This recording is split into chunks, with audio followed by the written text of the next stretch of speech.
Salam dəyərli şagirdlər. Bu gündən artıq Riyaziyyat Akademi kanalında riyaziyyat dərslərinə sıfırdan izahla başlayırıq. Bu kanalda siz riyaziyyatı sıfırdan öyrənəcəksiniz. Riyaziyyatı sevməyən şagirdlər də bizim kanalımıza baxaraq artıq riyaziyyatı sevməyə başlayacaqlar.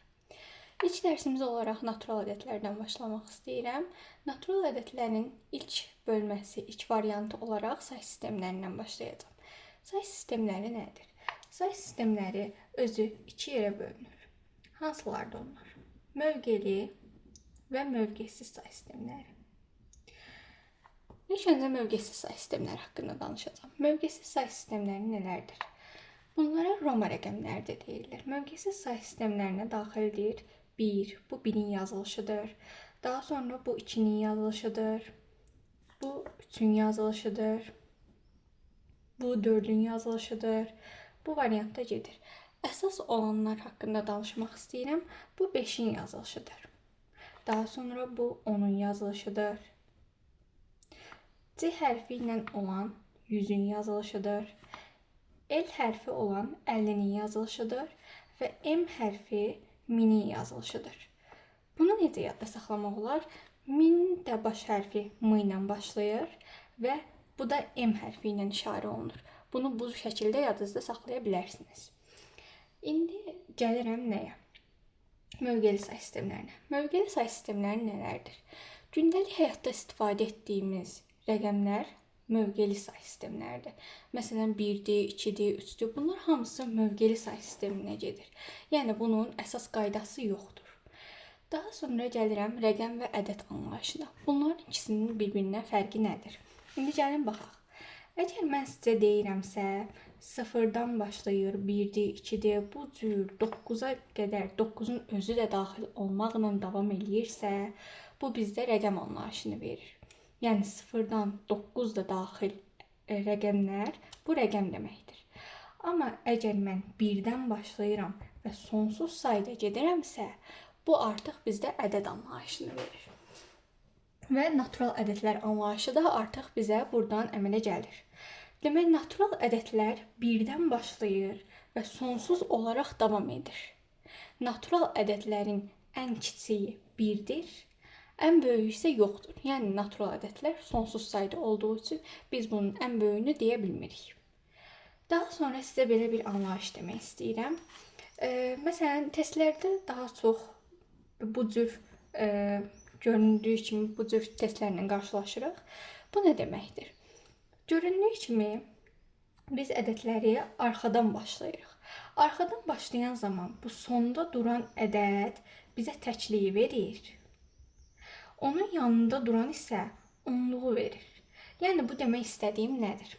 İndi mən bunun atılışını yazsam, atılışında bu cür olacaq. Bunun adına axı onluq demişəm. Deməli, bunun yanında 10 olmalıdır. 10A. Bu da təklikdir. Təkliyin yanında heç nə olmur deyə plus B olmuş olacaq. Bir daha da təkrar edirəm. Bunun yanında heç nə yoxdur. Yəni, bu təklikdir deyə tək olaraq qalır. Yəni, bunun yanında sadəcə bir 1 var. Sadəcə 1 olduğuna görə heç nə yazmırıq. Bu isə 10'lu olduğuna görə yanına 10 yazırıq. Bu da 10A olmuş olur. Yəni, əgər bunun açılışını sizdən soruşsa, 10A plus B şəklində bunun açılışını vermiş olacaqsınız. İndi gəlirəm bunun biraz böyüdülmüş variantına. Bunun böyüdülmüş variantı nə nəzərdə tutulur? Məsələn, yazıram ki, A, B, C. İndi gəlin bunu biz bu hala gətirək yazaq. Bayaq dediyim kimi, sonda duran təklikdir. Yazdım təklik. Onun yanında duran onluqdur. Onun yanında duran isə yüzlükdür. Yəni, ədədlərimiz bu şəkildə gedir. Təklik, onluq, yüzlük, daha sonra minlik gələcək.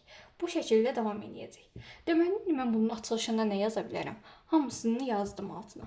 Yüzlük yazdığıma görə, deməli, bunun yanında 100 olmuş olacaq. 100A plus onluq yazdığıma görə bunun yanında B olmuş olacaq, 10B olmuş olacaq. Daha sonra plus, bu da təklikdir, yanında heç nə yoxdur deyə bunun sadəcə C olmuş olaraq qalacaq. Yəni, ABC üstü xəttin atılışı 100A plus 10B plus C şəklində olmuş olacaq. Əgər mən tutaq ki, bunu biraz daha böyüklədib yazıram, A, B, C, D şəklində yazıram, bu zaman artıq necə olacaq? Yenə bura təklikdir. Bura onluq hissəsidir. Bura yüzlük hissəsidir. Bura isə minlik hissəsidir. Bu şəkildə gedir. Arxadan başlayıram. Təklik, onluq, yüzlük, minlik. İndi bunu yazarkən min yazdığıma görə yazıram 1000 A yanında plus yüzlük yazdığıma görə 100 vardı deyə 100 B plus daha sonra 10 yazdığıma görə 10 C plus D isə təklikdir. Yanında heç nə olmadığına görə sadəcə D olaraq qalacaq. Bu da belə. Və gəlirik nəyə? Natural ədədlər nədir? Natural ədədlər dedikdə saymaq üçün istifadə etdiyimiz ədədlər nəzərdə tutulur. Saymaq üçün burada yazdığım kimi artıq birdən başlayırıq, sona dək davam edirik. Bu bizim olur natural ədədlər anlayışımız. Natural ədədlərdə tək və cüt adlanan anlayışlar da vardır. Tək və cüt nədir?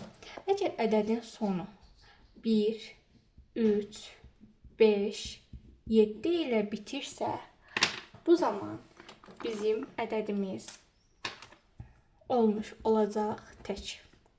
Əgər yox 0, 2, 4, 6 və 8 ilə bitirsə, bu zaman olmuş olacaq cüt. Yəni məsələn yazıram 15, 1 ilə yazıram 24. Bu ədədlərdən hansı təkdir, hansı cüt? Baxın, bunun sonu təklə bitibdir. Burada yazmışam tək. Yəni 5-in özü təkdir. Demək, bu ədədimizin özü də təkdir. Bu ədədin sonu isə 4 ilə bitir. 4-ü hara yazmışam? Cütdən yazmışam. Deməli, 24 ədədi cüt ədəddir. Bir də sizə ədədlərin oxunuşu haqqında məlumat vermək istəyirəm. Ədədlərin oxunuşu necədir? Məsələn, mən belə bir ədəd yazıram.